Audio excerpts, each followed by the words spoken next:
यायचं काहीतरी फुटकापा मारायच्या, जातीचं समीकरण मांडायचं आणि तुमची मतं घ्यायची.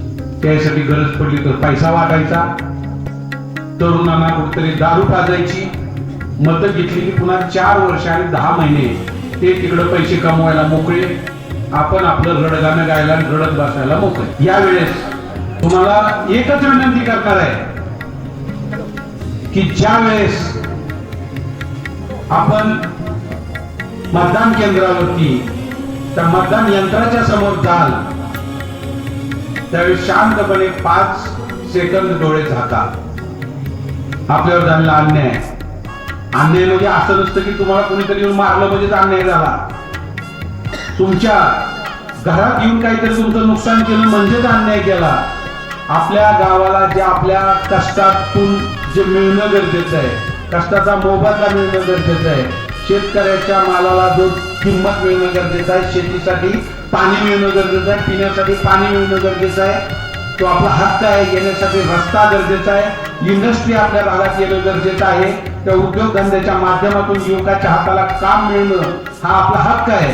त्या हक्कापासून ज्यांनी आपल्याला वंचित ठेवलंय, या तरुणामध्ये बांधू मारामाऱ्या लावून त्यांच्या आयुष्याची दुर्गती करून टाकली, हे डोळ्यापुढे आणा.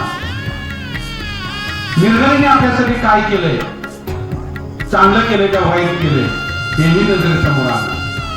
निर्णय भविष्यात काय करतो म्हणतोय हेही नजरेसमोर आणा आणि शांतपणे 5 सेकंदानंतर डोळे उघडा आणि जे योग्य वाटतं त्या बटनावरती बोट दाबा.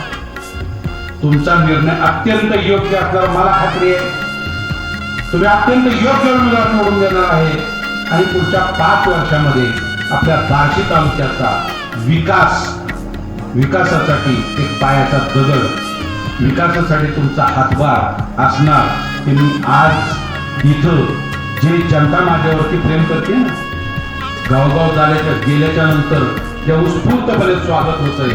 अगदी एखादा परदेशात गेलेला आपला मुलगा असतो, तो आल्याच्या नंतर आई वडिलांना जो आनंद होतो, मिलिटरीत गेलेला आपला मुलगा असतो, तो सुट्टीला आल्याच्या नंतर जो त्यांच्या चेहऱ्यावरती आनंद दिसतो ना, तो आनंद मी प्रत्येकाच्या चेहऱ्यावरती बघतोय, ते प्रेम प्रत्येकाच्या डोळ्यात बघतोय.